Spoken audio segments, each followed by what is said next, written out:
Hello friends, welcome to our channel. दोस्तों, आज हम एक्सप्लेन करने वाले हैं 1980 में आई द ब्लू लगून मूवी को, जिसमें के दो बच्चे आइलैंड पर सालों के लिए फंस जाते हैं और वहीं बड़े होते हैं। और जब इनके अंदर फीलिंग्स डेवलप होती हैं तो कैसे ये एक दूसरे के साथ ही सब कुछ करने लगते हैं और वहीं अपना घर बनाकर रहने लगते हैं। कहानी की शुरुआत होती है एक शिप से।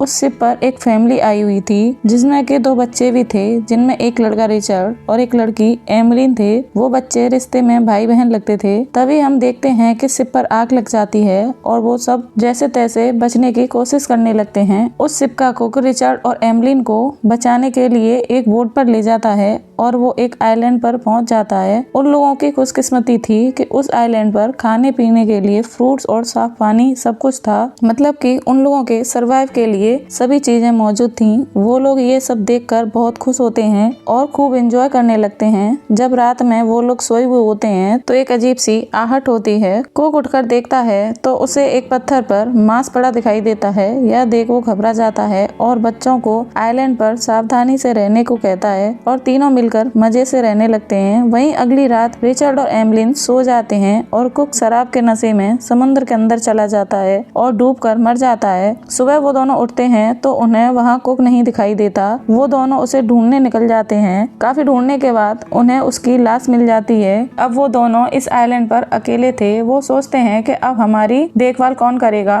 वो दूसरे आइलैंड पर जाने का फैसला करते हैं। वो उस आइलैंड पर अपना घर भी बनाते हैं और वहीं रहने लगते हैं, क्योंकि वो समझ गए थे कि अब हमें ही अपना ख्याल रखना होगा। और देखते ही देखते उन्हें वहाँ सालों गुजर जाते हैं और अब वो दोनों बड़े भी हो गए थे। उनकी बॉडी में चेंजेस आने लगे थे जिसे वो समझ नहीं पाते और वो एक दूसरे की तरफ खिंचाव महसूस करने लगते हैं। वो ये समझ नहीं पा रहे थे कि ऐसा क्यों हो रहा है। एक दिन जब एमलिन नहाते वक्त देखती है तो उसके आसपास का पानी लाल हो गया है। वो ये देखकर घबरा जाती है। वो देखती है कि उसकी बॉडी से ब्लड आ रहा है और वो रिचर्ड को बताती है। ये देख रिचर्ड भी परेशान हो जाता है। वो एमलिन से पूछता है कि तुम्हें कहीं चोट तो नहीं लगी, जिसपे एमलिन कोई जवाब नहीं देती और रिचर्ड को खुद से दूर रहने के लिए कहती है। और अगले दिन एमलिन को अजीब सी आवाज आती है। वो जाके देखती है तो उसे वहाँ एक बड़ी ही विशाल सी मूर्ति दिखाई देती है। वो जाके उस बारे में रिचर्ड को सब बताती है तो रिचर्ड उससे गुस्सा करता है और कहता है कि तुम्हें ऐसे ही किसी अनजान जगह नहीं जाना चाहिए। जब वो लोग रात में सोए हुए होते हैं तभी एमलिन को सपना आता है कि रिचर्ड की पानी में डूबने से मौत हो गई है। वो एकदम से घबराकर उठती है। तभी वहाँ रिचर्ड आता है। वो रिचर्ड को प्यार करने लगी थी और उसे खोना नहीं चाहती थी। तभी रिचर्ड एमलिन के करीब आने लगता है। एमलिन को कुछ समझ नहीं आता। वो वहाँ से उठ के चली जाती है, जिस पर रिचर्ड को गुस्सा आ जाता है और वो वहाँ से चला जाता है। जब एमलिन उसे मनाने उसके पीछे जाती है तो देखती है कि रिचर्ड पत्थर के पीछे अपने हाथ से ही खुद को संतुष्ट कर रहा है। ये सब कुछ दिन ऐसे ही चलता है और फिर एक दिन रिचर्ड बोट बनाता है और वहाँ से जाने लगता है, लेकिन उसकी बोट पानी में चल नहीं पाती और डूब जाती है। ये देख एमलिन को बहुत हंसी आती है और वो रिचर्ड को बताती है कि मैं जानती हूँ कि तुम पत्थर के पीछे अपने हाथ से क्या करते हो। इस पे रिचर्ड को गुस्सा आ जाता है। वो एमलिन को चिल्लाने लगता है, जिसपे एमलिन उससे कहती है कि क्या मुझे नहीं पता कि तुम मुझे नहाते टाइम और कपड़े बदलते टाइम छुपकर देखते हो। ये सुनकर रिचर्ड और ज्यादा भड़क जाता है और घर के अंदर जाकर एमलिन के सारे कपड़े बाहर उठाकर फेंक देता है और उससे कहता है कि अब तुम यहाँ से चली जाओ, तुम मेरे साथ नहीं रहूंगी। एमलिन अब बाहर ही रहने लगती है। उसे बाहर रहते हुए काफी दिन हो गए थे।